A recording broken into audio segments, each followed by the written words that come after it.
இன்னைக்கு மே 1 உழைப்பாளர் தினம். அதுக்கு அடுத்ததா ஏகே அஜித்குமார் அவர்களுடைய பிறந்தநாள். அவருடைய பிறந்தநாளை முன்னிட்டு இன்னைக்கு பார்த்தீங்கன்னா அவருடைய திரைப்படமான தீனா மங்காத்தாவை பார்த்தீங்கன்னா ரீரிலீஸ் பண்ணியிருந்தாங்க.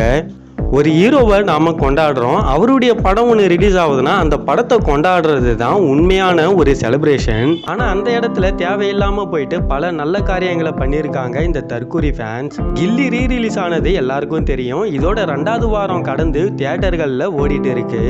அந்த மாதிரி ஓடிட்டு இருக்கும்போதே இன்னைக்கு அஜித்குமார் அவர்களுடைய பர்த்டேவை முன்னிட்டு பார்த்தீங்கன்னா இன்னைக்கு தீனா படத்தை ரீரிலீஸ் பண்ணியிருந்தாங்க நிறைய தியேட்டர்களில். ஆனால் அந்த ரீரிலீஸை கொண்டாடுறதுக்கான தியேட்டர்களுக்கு போன ரசிகர்கள் ரீரிலீஸை செலிப்ரேஷன் பண்ணாங்களான்னு பார்த்தா அப்படி இல்லை. போன இடத்துல கில்லி படத்துக்கான பேனர்லாம் கிழிச்சு பயங்கரமான ஒரு அட்டகாசத்தில் ஈடுபட்டு இருக்காங்க. இன்னும் சொல்ல போனால் காசி தியேட்டரில் கில்லி படமும் தீனா படமும் பார்த்தீங்கன்னா இன்னைக்கு ரீரிலீஸ் பண்ணியிருக்காங்க. கில்லி படம் ஆல்ரெடி ஓடிட்டு இருந்த ஒரு படம் தான்.